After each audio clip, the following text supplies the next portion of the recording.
Hey, all you holistic hipsters out there, it's that time. So grab your chalice of choice and sit back and sip along with us. We would love to welcome you to the Tea Podcast, where we spill the tea on all things holistic in the pet grooming industry. Let me introduce you to our hostesses with the mostesses. She is the socialite of skin and coat care, Ms. Michelle Knowles.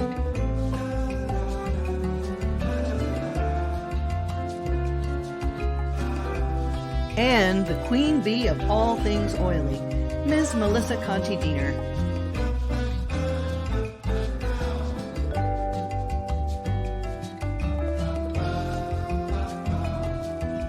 Brought to you by TheOilyGroomer.com. Are you searching for a new and more mindful way of grooming?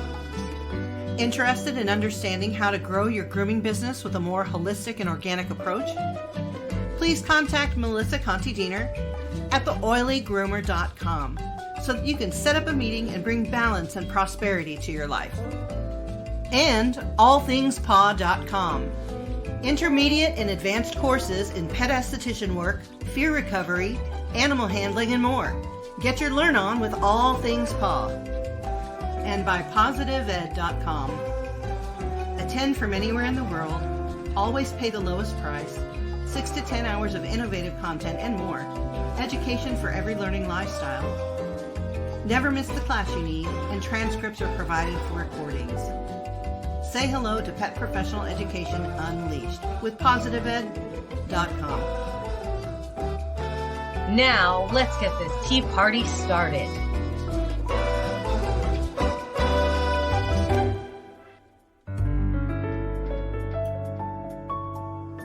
All right. Hello, Melissa. Good morning, Michelle. And welcome everyone to the Tea Podcast, where we talk about stuff in the grooming industry. Stuff. All sorts of stuff. Mm-hmm. What do you got in your cup today? Well, let me introduce you to one of my favorite tea cups. See that little sunshine? I do. And on this side that I get to smile when I see this cup. Smile. Ernie and Rubber Ducky. And inside it even says Rise and Shine Rubber Ducky. Oh, So that's adorable. This is one of my favorites. It's reminds me that I am Ernie and not Bert in any situation. Mm-hmm. Bert's usually kind of grumpy and mad about everything. I try and be Ernie. I'm totally the Ernie in our marriage. Yeah. I have tangerine and hibiscus this morning with a little, I threw a little bit of lemon balm in there too. Nice. This So morning. that's my rise and shine. So a little citrusy. Yeah, I like it.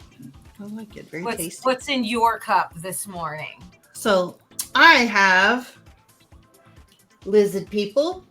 Shout out to Hecklefish of the Y-Files. You can find them on YouTube. They don't endorse us, but I endorse them. How about that? Well, there you go. That's very Ernie of you. Yes. Lizard people by Hecklefish. Yes. So today I have a formulation I call Clear Heart, and it has ginkgo biloba, ashwagandha, hawthorn, and cinnamon and orange peel. And that is for clarity of mind, supportive of the nervous system, and good for your heart. Nice. That's what I'm about today. Ginkgo biloba and ashwagandha, and they're so fun to say. I'm putting in our banner. Oh, put our banner up. What's our topic today? What's the tea today? It is. Let's see. Tell us. Herbs, fur, and other magic. Yes, we're so indeed. fancy. We can do We such are. sticky stuff. So Yeah, this is very fancy. Very fancy. Yes. So, lead us off. Well, topically, we were going to shoot for talking about how using herbs on hair and fur, which is another hot topic, which is it do dogs have hair or fur? And do specific breeds have hair or fur? Our good friend Jennifer Bishop Jenkins has pretty much coined that with the hair and fur separation. And then we are going to just discuss a little magic with using those herbs for whether you are using it on hair or fur, and how it can be a magical elixir to help with skin and coat and regrowth and even shine and brightening colors up, or lightening or darkening. So all the good tea on tea rinses, and we'll talk. I like it. Talk a little bit also about hair and fur, and how different coat types will respond to tea rinses topically. Obviously, different coats are going to absorb and be able to absorb in a different way. Yeah, I agree. I think it's interesting that the hair and fur issue was brought up, and I think that is very important to distinguish between the different coat types when you're working with them in a salon and you're trying to get that best texture. Once you get down to therapeutics, hair and fur become the same. It's all hair, it's all fur, it's all keratinized cells basically that grow directly from the skin. So but I do think that it is important to differentiate between hair and fur, simply because when you are working with them, combing them, brushing them, washing them, and trying to get them to have the texture that you want, it is very important to differentiate between those. You're not going to do the same thing on a Maltese coat that you would on a wire. They're just two different types of coat. And they require two different types of care. They do. Absolutely. Different formulations, different products across the board. But when you're working with something like a tea rinse, you can use the same tea rinse on a Maltese as you could a wire coat. Say you have a wire fox terrier and you have a Maltese, which your wire fox terrier is primarily white. Your Maltese is white. It should Hopefully. be white. It should be white if it's correct. I've been given those dogs and been like, this is my rare black Maltese, or the rare black Maltese with a black stripe or a white stripe on it. Yeah. And you're like, okay, this is rare. But you can use the same kind of tea rinse. You can use a chamomile that will lighten and brighten the white. That white coat, and it'll also soften, and so it can be used to take a little. Obviously, you don't want to take the harshness out of that wire coat, but it will give it a lift. You know what I mean? Like lighten that up so that it does it doesn't look as heavy. A subtle boost to the eye. Yeah, there you go. A subtle boost to the eye. So, so with tea rinses, you can go across the board, utilizing the same tea rinse on different breeds or different coat types. I think it's interesting. It depends on. I think it's interesting that tea is not utilized more in the salon environment or in the grooming industry, because it can do so many things. Right. It's water and herbs. And you can use them for bacterial infections, fungal infections, not just to support the hair, but to support the body too.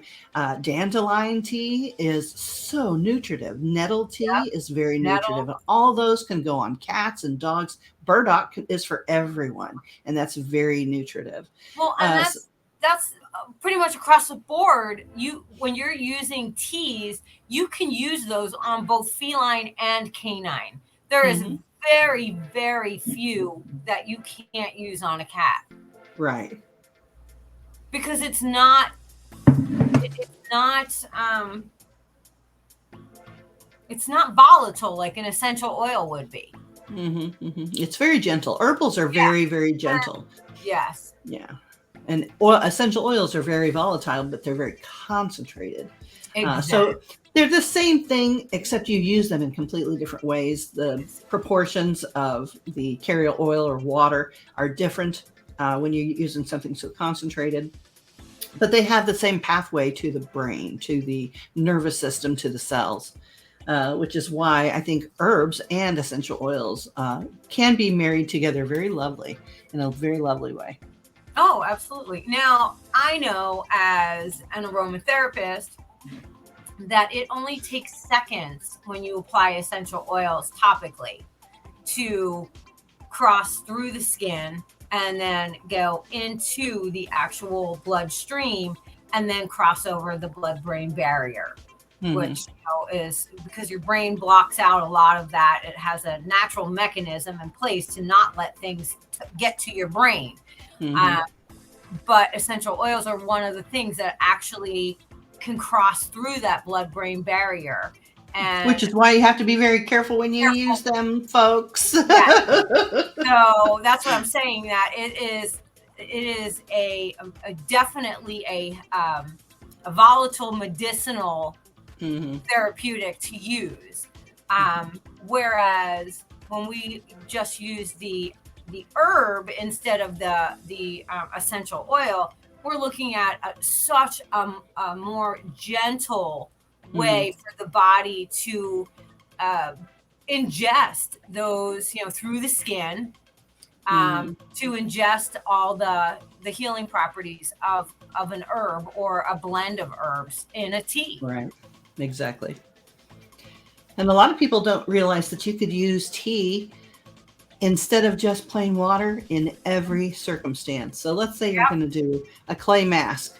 Instead of moistening your powdered cosmetic clay with water, make a tea. If you're treating an infection, why not do a calendula tea or an echinacea tea into the clay, which you mix, and then use that for your clay mask. If you're blending your conditioning materials, your ingredients, let's say you want to use conditioner and some collagen and some minerals, but then it's a thick coated dog, so you need to dilute it down. Use tea. Use a really weak tea instead of just plain water, and then you have the benefits of that herb. There's a million different ways that you can use herbs or essential oils in your practice that it's so beneficial, so nutritive, so healing. I just tend to look at my appointment book for that day, and what am I what do I have coming in, what kind of coats, what's on the books, and then I'll formulate according to what I have coming in. So I might make up a couple of different teas. I only groom littles at this point, so I have a beautiful red Shih Tzu that I do that comes in to see me at my home studio. I do a nice Rubios tea rinse, and oh my gosh, that makes her coat so nice and red. Like, it feeds that red color. So does the hibiscus. Now, I've also done a hibiscus on my white Shih Tzu, and it does give her a pink hue, which, pink is my favorite color. But hibiscus is really, really nice, is excellent for their blood pressure, for blood flow. Hibiscus is a good one for lymph. So just be aware that if your tea has a color, a dark color, and you're using it on a light colored animal, it's going to pick up that hue, especially dependent upon how long you allow that to steep and how strong you make that.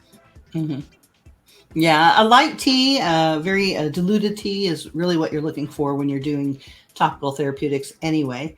Um, Especially if you make sure you do a conditioning mask beforehand, that kind of fills up the hair shaft itself with water and other things so that by the time you put your tea into the conditioner, it's not really going to stain your dog because the hair is completely full and it's mixed into the conditioner. However, you can play around with a lot of different herbs if you want to enhance the coat color. She is Right. very, very right about that. St. John's wort, especially, comes a really nice purpley burgundy type of rinse for those coats that have red in them and you want to accentuate the red. That's an amazing, amazing tea. And it calms the dog and it I calms was you. gonna It say calms it's everybody. right, exactly. That's a nice zen, calm Mhm. everybody down tea. So Yeah, and they're definitely. just so simple to make. I mean, you're basically Mhm. just boiling the water, adding the herbs in a steeper. Usually, you can Mhm. just use the Yeah, little if you tea want to use balls it they in the have, salon, or you can get for those of pre-made. you who can see the video, this is one of my French presses, and this is how I make my teas because I drink it throughout the day. So this is something that you can have at your salon or wherever you are.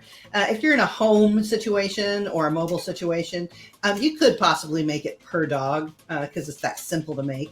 It just takes a couple of minutes for your hot pot to warm up the water.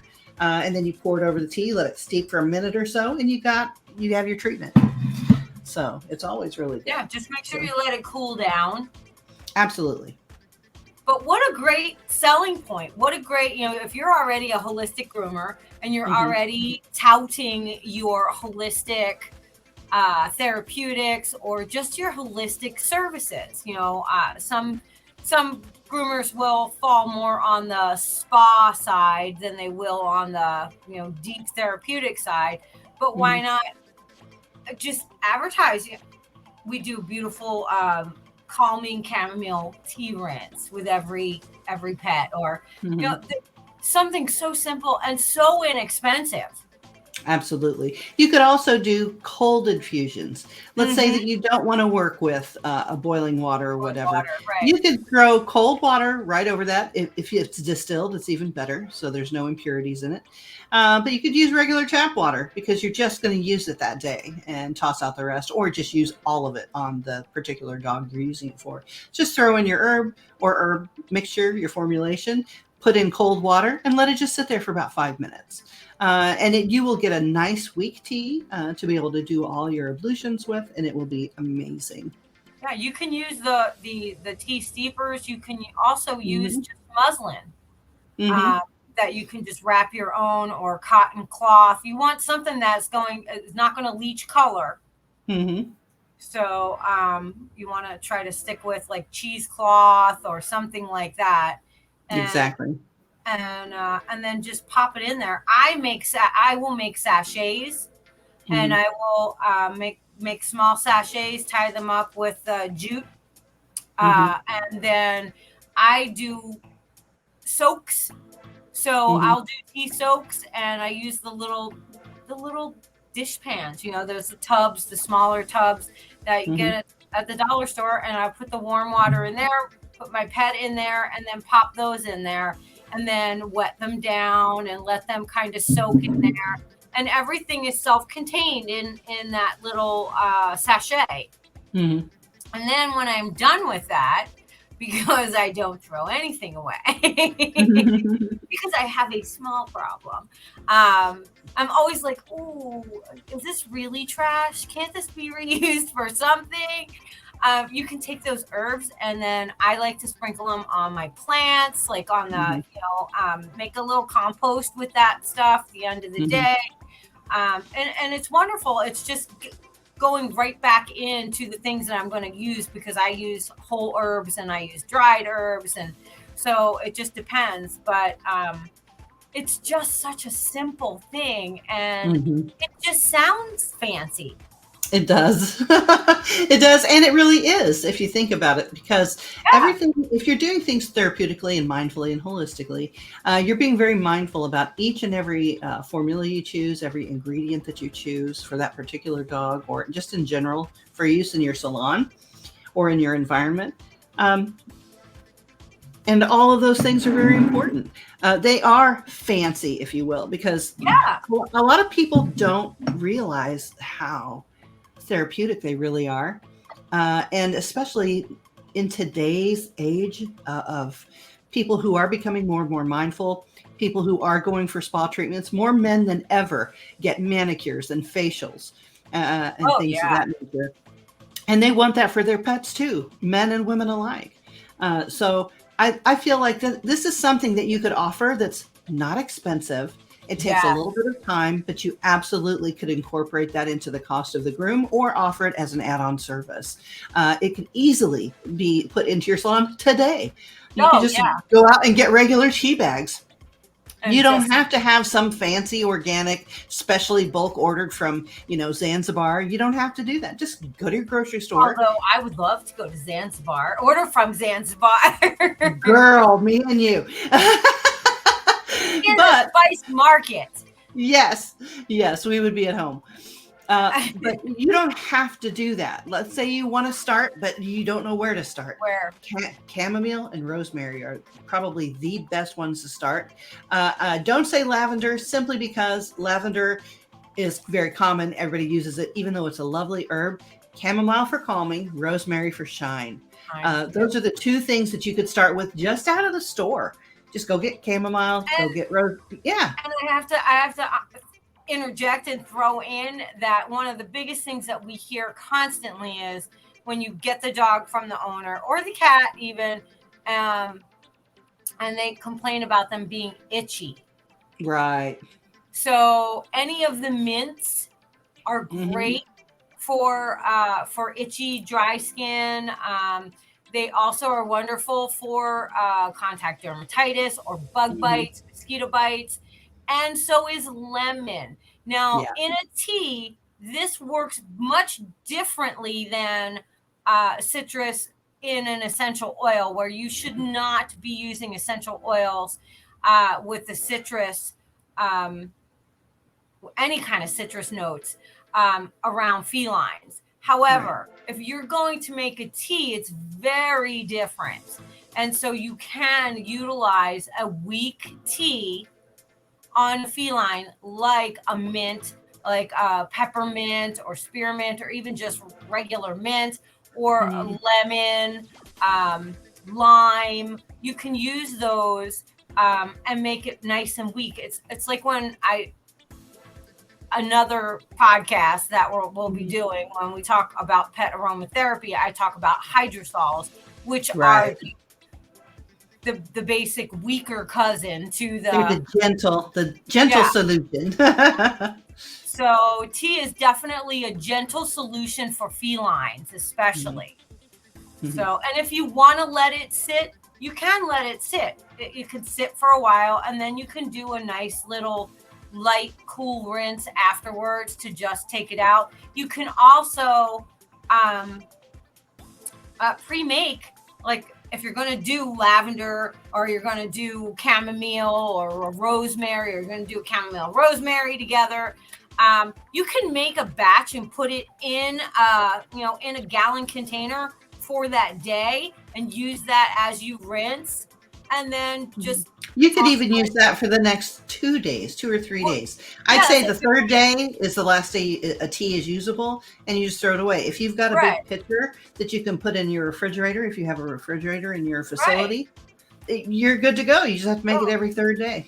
Right. So, I mean, it is just so cost effective. Most of the time they do have an aroma. It's not a Mhm. heavy aroma, but they do Mhm. have an aroma. It smells nice. I love the fact that it almost always gives almost like a crispness to the coat Mhm. for the Mhm. actual haircut. Even though if you're going to do a mask like Michelle recommended, to do a conditioning mask beforehand, to fill that cuticle with the conditioner, that's up to you. I sometimes will add a little glycerin to my tea, and then when I do my tea rinse, the glycerin is in there, so that is a little boost of conditioning as well. Mhm. Yeah, and So it feeds. It's sugar based basically, so yeah, it feeds the skin. right. So and we know that sugar nourishes. It is a hydrator. Sugar. Yes. Mm-hmm. So when you add things like glycerin or honey, you can add a little bit of honey. It Obviously, does help pull and retain moisture Right. into the skin. Yeah. So there are a lot of different things that you can do that way that are very inexpensive, very good for skin and coat. Mm-hmm. And you don't have to have a PhD to be mixing and making this stuff. You really don't. Anybody can do this. You have Yeah. a little bit of background, get a little bit of history, learn about it. There are courses available. I myself am going to be offering a topical derm course in herbal care topically for pets here in probably the next couple of months. So you can. Melissa offers a comprehensive aromatherapy course and how to use essential oils around animals. So she has that, I believe, right now. She has that. Yeah, I have that, and I have the book, which fingers crossed I will have by the end of this month or the beginning of September. That will be out. That will be an actual recipe kind of manual that will allow you to understand how to use teas and oils and just all the things that I always talk about, and how simple it really is to create these therapies, and it's not anything that's going to break the bank. Right. Yeah. So- There's nothing so expensive. I mean, we pay so much money for our tools, so much money for Right. some of these products that we get. You know, adding tea is like nothing. It's like nothing. You know, $10 box of tea and some water. It's just crazy, and all the benefits that you get from that, especially if you can put it on a. You can utilize that for so long, especially if you're making weak tea. So you're not making a heavy, strong. So you can use a small amount of herbs and do a gallon and use that gallon. Yeah, I'd say you could probably use either an eighth to a fourth of a cup to a gallon. Right. Is the perfect concentration of tea to be used topically. That's fantastic. And for all those who want to skip a step and just steep your tea and then pour all the whole concoction on the dog, and you're going to rinse the pieces of tea away. Number one, good luck with that if it's a thick coat. Exactly. And number two, you have to understand you're putting the herb itself directly onto the hair or the fur, and that is you have run a greater risk of color coming off of the herb onto the hair and staining it. So I don't recommend just pouring the herbs directly onto a coat, especially if it's a light coat. If it's a black coat, go for it if that's what you want to do.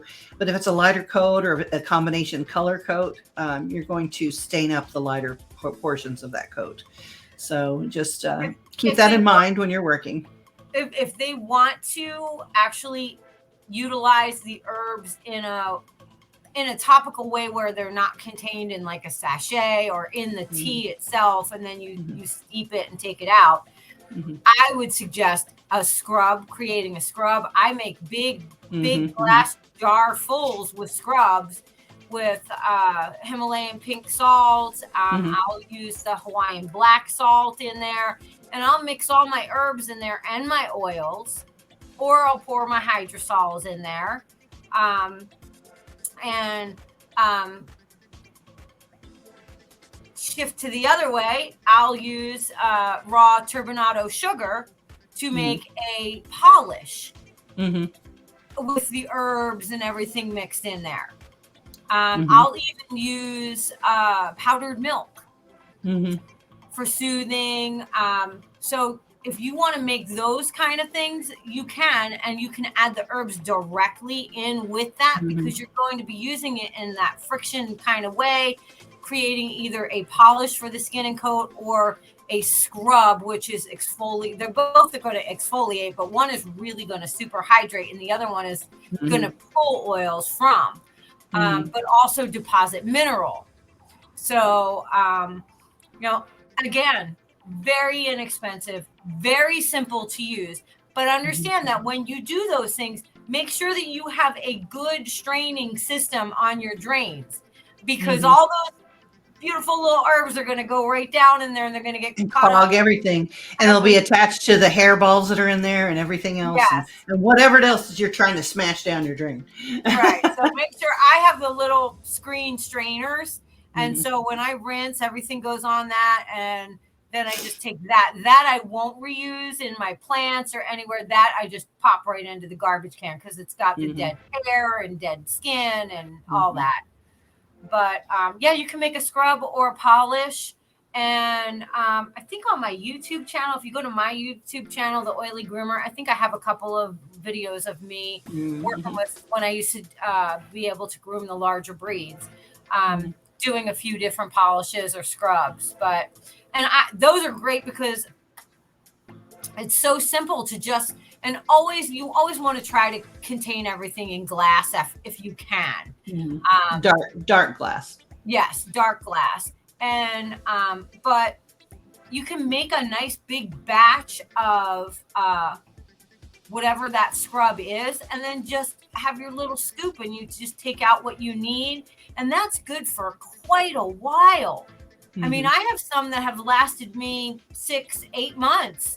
Mhm. If they're in that jar and I just didn't utilize them quick enough. And but they can also be used in that same way as a soap. You can take that salt with those Mhm. herbs, put that in a sachet, and drop those in the buckets or the little tubs that you're doing a nice soak, especially Mhm. for those Frito feet puppies.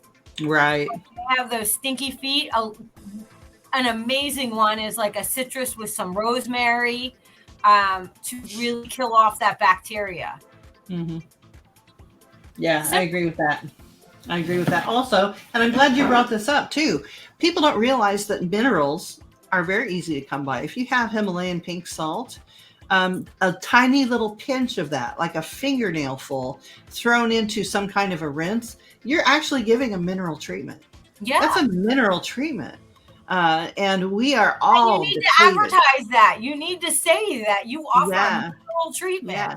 You should have that on your add on Yeah. services because we are all deficient and depleted of our minerals. And one of the big ones is magnesium. You hear a lot about magnesium soaks and magnesium this and magnesium that. You could take magnesium chloride flake and put a couple of flakes into the water with your herbs. And now you have an herbal mineral infusion that you're using to treat this animal with. You know, if they've got yeasty feet, that's all good. Western medicine concentrates on getting rid of the symptom. And I believe that traditional Chinese medicine believes in balance. And I think that both are important. We need to build a bridge between the two. Not only do we want the pet to be more comfortable, but we want to do it in such a way that it's not quick, that it supports the body system. It's not just getting rid of bacteria, is what I'm saying. Right. The absence of bacteria does not a healthy skin make. Healthy skin has to have also oils, minerals, vitamins, all the ingredients to make more skin or to do its function. Magnesium is responsible for over 400 mechanisms in the body, and those are the ones we know about. So just like it takes a bridge of sulfur to be able to for copper to bring amino acids to the cells, everything, all the structures in your body, all the connections in your body, everything is working. It's a huge factory with millions and billions and trillions of workers in your body, transporting waste material, transporting nutrients, this, that, and the other. Magnesium has to be had for everyone. Strangely enough, the more you stress out, the more your cortisol will kill off or use up your magnesium. So if a dog is stressed, the best thing you can do is throw a little magnesium flake, just one or two little teeny little trace mineral flakes into some rinse water, into a cup, maybe with some herbal tea like calendula or echinacea or chamomile. And you can just put the foot down into this water and you're just infusing that huge sebaceous gland that's in those paw pads with magnesium, with nutrition, with oils. That's where they absorb the best, is through those sebaceous zones. So put it on their belly, put it on their feet. You- They would Even on love that. you can always do a little rub on the ear leather. Hmm. So You could put magnesium flake in oil, let Yeah. it dissolve, and use that to clean out the ears, clean out wrinkles and folds in the face. For Shar and other dogs like that, bloodhounds, they've got wrinkles everywhere. Clean those wrinkles with oil, and you will do them a huge service. Yeah. I think it's a misnomer that we actually have people that want to utilize all these alcohol-based products because they think that it's going to kill off anything bad. Like, again, I always have an issue with pouring anything down an ear unless it is mandated by the veterinarian. And they're under a veterinarian's care and they want that ear canal flushed out. I don't believe that we should be flushing an ear canal. I believe that we should be using a gentle, like a tea, on a nice cotton pad and wiping out that ear and just nourishing that skin as much as we can clean in the corners of the eyes with those, the same thing with that same type of tea to just clean out that area, clean up, and then a few drops of a mineral enriched oil to just come back in and just nourish that again. In my personal opinion, is so much better than a commercially produced alcohol based product with colors and fragrance oils and all this stuff that most of us as groomers were taught to just squeeze it into that ear canal indiscriminately. Right. People freak out when I tell them if an ear looks pink and doesn't have any dirt in it, I don't even touch it. I don't wipe it out at all. Why fix something that isn't broken? And again, it goes back to that same adage. We don't want to just take away all the bacteria and fungus from the ear. There are bacteria and fungus that live on us, that live in harmony and perform a function. They break down all the oils and this, that, and the other on the skin. They're important for us. So if we just kill them all off, like, oh, he's got ear infection, let's kill everything in there and dry it out. Well, you have to understand that that entire ear canal is lined in actual skin. What does skin need? Minerals and oil to be healthy. So if you are using an alcohol-based cleanser, and I don't have anything wrong with alcohol. I'm not mad at alcohol. Just the absence of bacteria does not a healthy ear make. Right. So you can That's kill. my issue. Yeah, you can kill the bacteria, but if you're not replenishing it, so let's say you have an alcohol-based ear cleaner, fine, absolutely, go ahead and use it. It's keratolytic. It'll break down all that waxiness. But when you're all done, just put a layer of mineral oil, not mineral oil, that's the wrong thing to say because people think I mean petroleum products, which I do not. When I say mineral oil, I mean avocado or argan or camellia with a little bit of pink Himalayan salt in it. That's, to me, is a mineral oil, not petroleum-based mineral oil that's clear and doesn't really have any nutrition. But after you're done with that alcohol, make sure you oil that ear back up again, give it some nutrition, and then you will be doing right by that ear. But you should, if there isn't any of that discharge, if you look at that ear and it's a beautiful, clean ear, it looks healthy, nice and pink, and it has no odor coming from it, none of that. It's like a nice, healthy ear. Don't touch it. Right. Even alone, I mean, at the most, what I usually will do is take the towel when they're still wet, from washing them, and then just take as I dry that ear off, depending if it's a flop ear or, you have to pick up that ear, or if it's a prick ear, where you can actually see in, and just take that towel and just kind of dry up any residual water that might be left behind from the bath. You could use like a cotton ball or a cosmetic round or whatever it is that you have or you're comfortable using. Just take off the dampness. You don't have to put a product in there. Correct. It's not necessary. That's why I'm always like, I try to stay away from the heavy alcohol products just because especially on a healthy ear or unhealthy skin. You don't want to disrupt the mantle. Yeah, you're taking away that homeostasis. Yeah, yeah. And I want to clarify too, the reason that nothing should be dumped in the ear, and there's one reason alone, but it's a big one.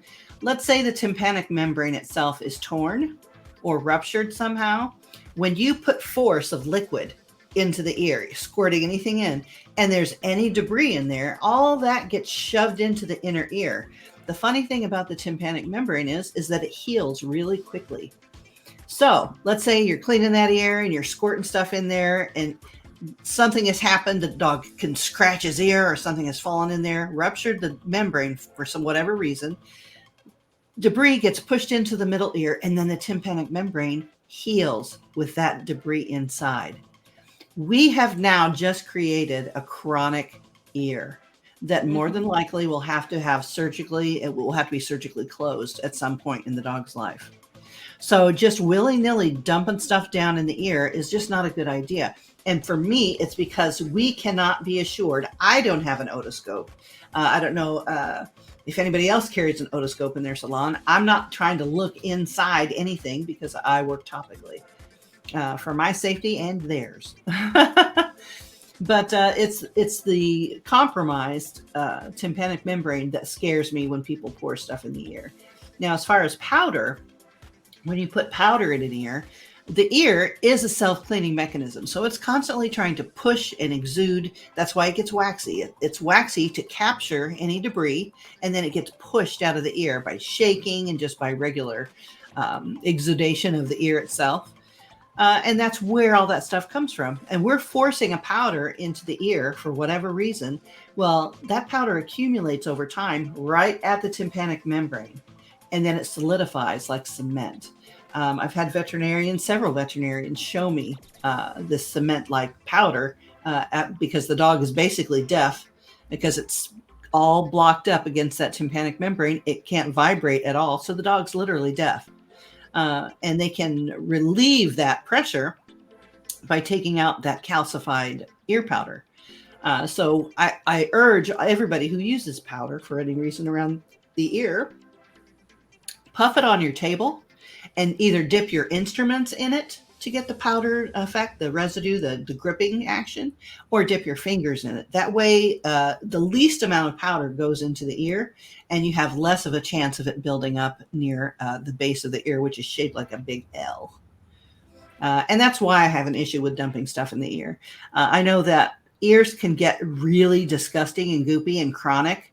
And there are ways to treat those, I think, herbally. However, that's another show, another talk, another thing. Yeah. Back in the day, we used to just take the water and flush those ears out because that was the only thing that we could do for those dogs. Because at that time, the owners wouldn't take them to the vet, or the vet had just given them some goopy medicine that the parents didn't want to put in there, and they just threw their hands up and be like, "Well, I guess he has a bad ear now," and that's the only relief those dogs had at that time. I know better now, and I do better now. That's not the correct way to treat that. There are all different ways to encourage your clients to take their dog for vetting. Well, and I think we also need to know, for those of us that work with felines, is that the feline anatomy is a little different than the canine anatomy in the ear, in that inner ear. And they actually have a little shelf, a bone and a little turn that when we put fluids down in that ear, those fluids are retained in that area, which can throw off their equilibrium, which can cause ear infections, more bacteria to grow, because we're introducing a liquid down into that ear canal. And they're unable to shake it loose, and you might see them trying to scratch and hit it. And so they actually have a little bit of a different shape of that inner ear. They have all the same bones, and the tympanic membrane, the hammer, the anvil, the cochlea. They have all of those pieces in there, but the actual layout of the map is they have this little shelf that comes off that L shape, and it's kind of up higher, and that is where all that liquid collects. So we want to make sure that we are not squirting anything down into that ear for that reason as well. And just think about it. The ear is a self-cleaning mechanism. It is made to get all that gunk up and out so that you can use a cotton swab or a cotton ball or pad or whatever to just wipe that away in that immediate opening of the pinnae, which is that ear. Yes. And be able to clean that out without cleaning down inside the body. So we are, as pet groomers and even as holistic pet groomers, we by law, and I would have to make a guesstimation, but I would say every state, let's say the majority of the states. Right. Veterinary boards do not want you doing anything internally to that pet. Correct. Like we work on the outside. And that means under the gum line. Yes.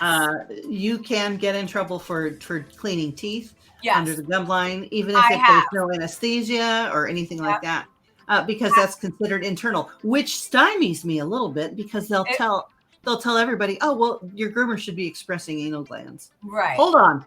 Aren't anal glands inside the body? Aren't anal glands inside the body? Just they're inside. I'm not shampooing the anal glands. I have a problem with ear hair because I feel like if it's not right there where I can just readily pluck out what's right there, and it's that big, giant, huge mass of hair, that's down in that ear canal, they need to go to the vet for that. That's not the reason. Yeah, the reason they need to go to the vet and the reason that we don't do it is, number one, it is inside the ear, inside the body. And number two, when you pluck that heavily, you have to have that debris flushed out, and then the ear has to be medicated. And that's why they actually have a special machine that irrigates ears, believe it or not. And it's at the vet. And there's nothing that the groomer can do. Now, I'm not saying that groomers, because I know we're going to get blowback from that. You already know. Well, I've done it all the time. I can do it. I've been taught how to do it. Fine.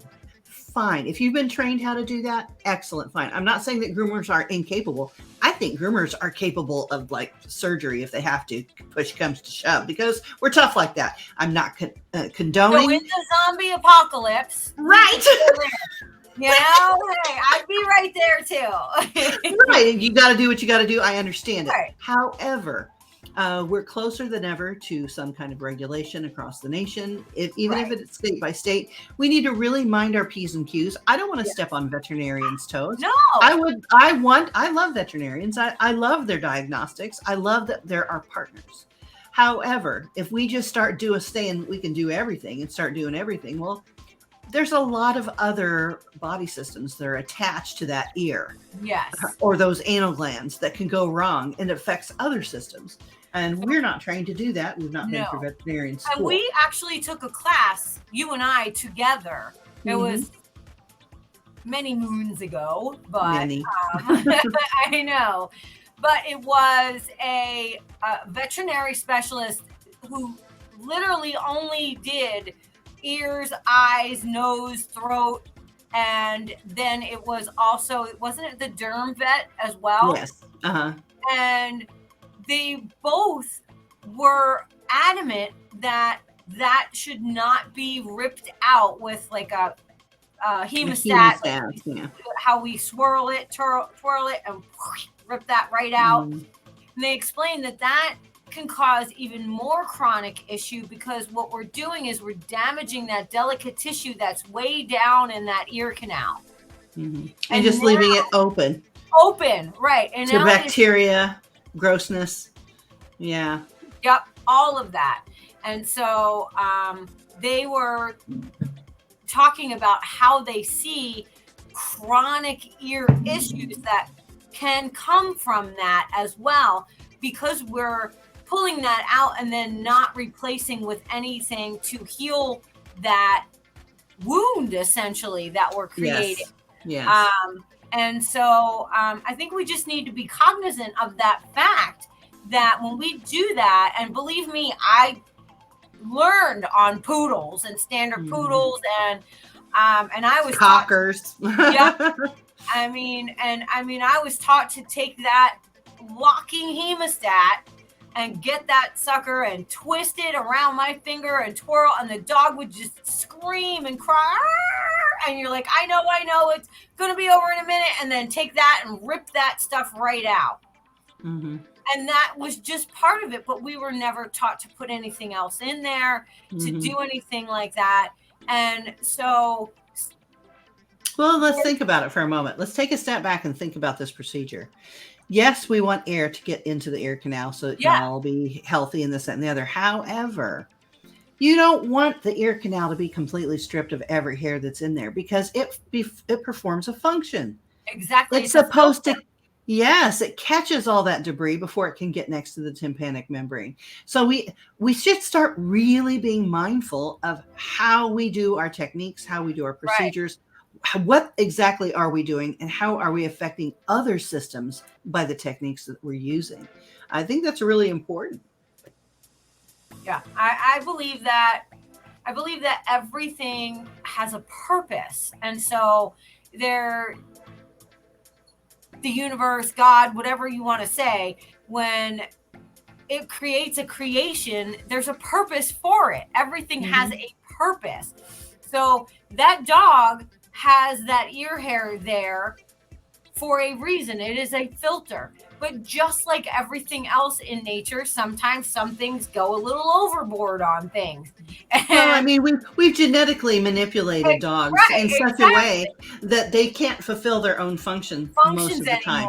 Right. Pekingese, I mean, let's name them out. Pekingese bulldogs can't even reproduce by themselves. They need assistance in reproducing. So, I mean, if you think about that, yeah, sure, we've made them into all sorts of things.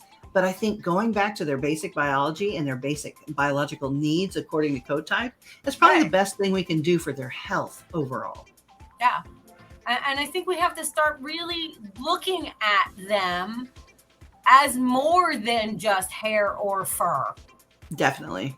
My hashtag, more than a haircut. I mean, that's it is just the thing that drives me. Is that I love to do a beautiful haircut. I love to do something where I stand back and I go, oh crap, that is damn good, girl. That's an Instagram worthy picture. Right. When I get some of those, I'm always like, oh, I'm sharing that. But that's not my main goal. My main goal is to make sure that they are happy and healthy and stress-free in that time. And I've done everything I can in that hour and a half or 2 hours or however long they're with me to help nourish them, body, mind, spirit.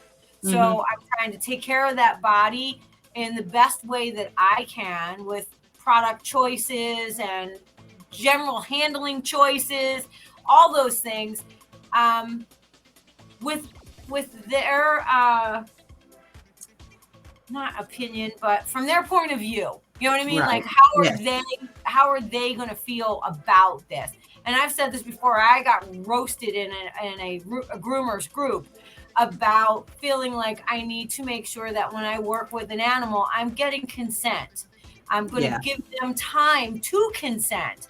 And I've said this before. I took Ashley Hamby's class, Don't Pull the Beard or Don't Hold the Beard. Brilliant. I mean, brilliant. And shows you literally how you can clean up these faces by holding in different ways without grabbing that beard and scruffing their faces. And it is a consent. You have to step away, give them a minute to get them, collect themselves, go back, and they will give in. They will give in and say, okay, I'll let you, do this or that. But I think when we really start to look at, it's not magic. It is choices, and it is a heartfelt thought of wanting to have a connection with that sentient being that is underneath that hair or fur. If you remember that you're working on someone's best friend, and now I have the opportunity to make them my best friend as well. I'm not going to give up on them. I'm going to treat them with just as much respect as I would give my very best friend. I want to spoil them and make them feel comfortable and happy and healthy. And when they walk out the door, I want them to feel comforted. And when they walk in, I want them to be happy to be there. Yeah. Well, all right. We're coming up on an hour. We're going. Is there anything else you want to add to the conversation, Miss Melissa? Oh no. I just feel like if you are trying to create that kind of connection with the animals that you're working with, you also will be nurturing yourself, body, mind, and spirit. Oh, yeah. You're not working in that assembly line fashion. You are actually considering from that point of view. That was the word. Yes. I was like, this is what happens when you get old. It was rattling around in this brain. So, but when you actually consider that animal's point of view and start to take a step back and think about things, it's good for the groomer too. It's good for us to consider, how they actually may feel about this, and actually try to think about how they, why they are acting the way they are acting. Yeah, I'll never forget someone who asked me, because I said, we probably shouldn't be doing the anal glands. And this was early on when I was really starting to get into, we really shouldn't be doing anal glands in a salon environment. So many things can go wrong, and you won't be able to tell until much later in the dog's life. And then he starts having issues. But somebody asked me a question, and the question was, okay, fine, we don't do the anal glands. How are we supposed to stop the dog from analing on us when we do the finish? And I thought about it for a moment, and I'm like, what are you doing to scare that dog so badly? He feels like he has to anal on you on your finish. How that's got to be.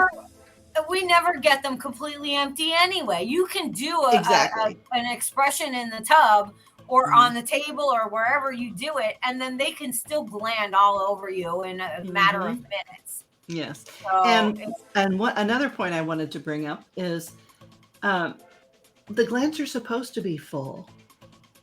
They're supposed to be express full them on their own, because they express them when they go to the bathroom, when they have a bowel movement.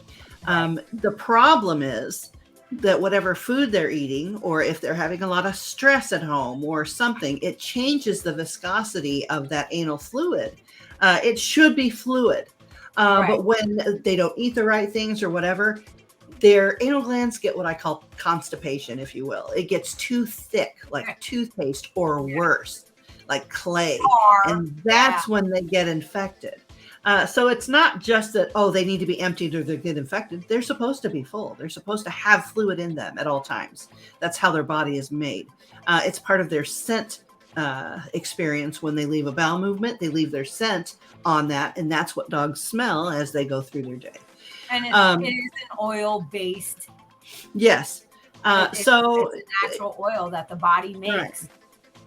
So it's not something that needs to be expressed every groom all the time. The dog should be doing it on its own. The more you mess with anal glands, it weakens the muscle that holds that fluid in, and we could absolutely tear and break that muscle. It also takes away the muscle memory to be able to do it if you have it done all the time. So then the dog has to have its anal glands done because we have ruined the muscle that holds it in, basically. Another thing that we can do, we can actually rupture the whole anal gland and break it on the inside when we're expressing from the outside. Think of an orange with a piece of paper over it. You're trying to grab the whole orange through the piece of paper that's flat, or cardboard, I should say. And we can't get a hold of all of it. You can, if there's any infection in the anal gland, you can actually push that infected material back through the tube, if you will, and cause all kinds of damage, all kinds of infection to happen. So there's several different reasons why we wouldn't want to do that. If you want to go to a vet and learn how to do it internally, that's on you. I would much rather have the veterinarian do that because they have a staff, they have all the medicinals, all the things they need in case something does go wrong. Right. And they have the insurance and the liability and the education to do that. And it seems like such a small thing because, as show people and show dog groomers and this and there, we've been squeezing anal glands since air, probably, whatever. However, we used to do all kinds of mean stuff to dogs and to people, and we figured out that wasn't good. So we changed our tactics. We changed our techniques. and we learn more as we go along. I mean, we used to lobotomize people who were just sad. Yeah. That probably shouldn't happen. Yes. So I mean, there's a lot of things that, because I hear that also. I hear that from groomers. Oh, we've been doing it like this forever. It's just the way that we do things. It's just us. But no, ears are self-cleaning mechanism. You shouldn't have to mess with that unless there is some mess right around that canal. Otherwise, leave it alone. You can oil up that area. You can put a little nice mineralized oil to nourish that area, but you shouldn't have to do anything. Same thing with the anal glands or anal sacs. We really should not have to mess with them. And I personally have had clients that have had those glands done for that entire lifetime of that pet, and then they come back and they're like, and especially the tiny dogs, the small ones, and they come back and they're like, oh, they had to remove his anal glands. He had the surgery to get them out because they were just so messed up. Or because the groomer had abused them for forever. And I used to have show cockers, and I was a very big cocker groomer. Probably 85% of my business was cocker spaniels. I can't tell you how many of them had the ear canal sewed shut. That some had both, some only had one, and the years and years of us. And now I know I don't look it, but I am in my late 50s for quite a long time. We were shown, like when I was shown how to groom those cockers, I was shown to take that sprayer and just spray that ear, like get that ear, and just nowadays it's like cotton in there. Make sure you're not getting all that water down in there. So as we evolve in this industry, we have better techniques and we know better, so we can do better. But exactly, it's not always a product thing. Sometimes you can create things that are just purer and more natural, in the sense that they're in their whole parts, like making a tea or a mask or any of that, and it's not a highly processed product. And which to me is much more luxurious because it's so pure. You can't get that in a commercial product because it has to have preservatives. It has to have production aids to help it flow out of the machines to fill the bottles. It has to have all those extra ingredients. Excuse me. But if you're making something on the fly right there with fresh ingredients, you have like a $400 treatment right at your fingertips, easy, with just pure ingredients. And that's, if you want to know more about this particular subject, Michelle has her flashcards with the therapeutics, with the kind of paint by numbers therapeutics. I mean, she literally lays it all out for you. And there are recipes, but I don't mention brand names, because if you have the concept down, in the way the skin processes, you absolutely can follow these recipes and plug in whatever product that you want that follows that template, and then you're going to have success. But they also come with little MIDI videos that will show you how to mix, how to use that technique, and what it looks like. So I think it's a really good deal. And then Melissa has courses developed to teach you about how to use essential oils, how to use infusions, how to do all those things. So the information's out there.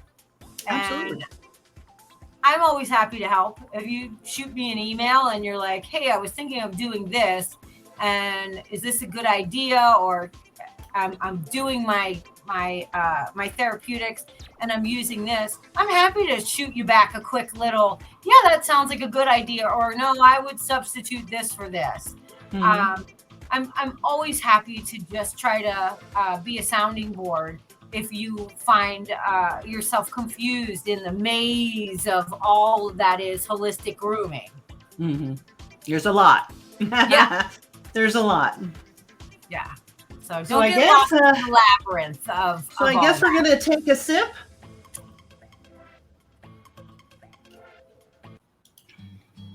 That's good. It's that time again. Yep. We're winded down for today. Melissa, it's been lovely as usual. And Always. we'll see you next time because we're going to talk about tinctures, infusions, poultices. Oh my. Oh, All right. boy. So may your next sip be just as good as your last. And we'll see you next time. Bye. Bye.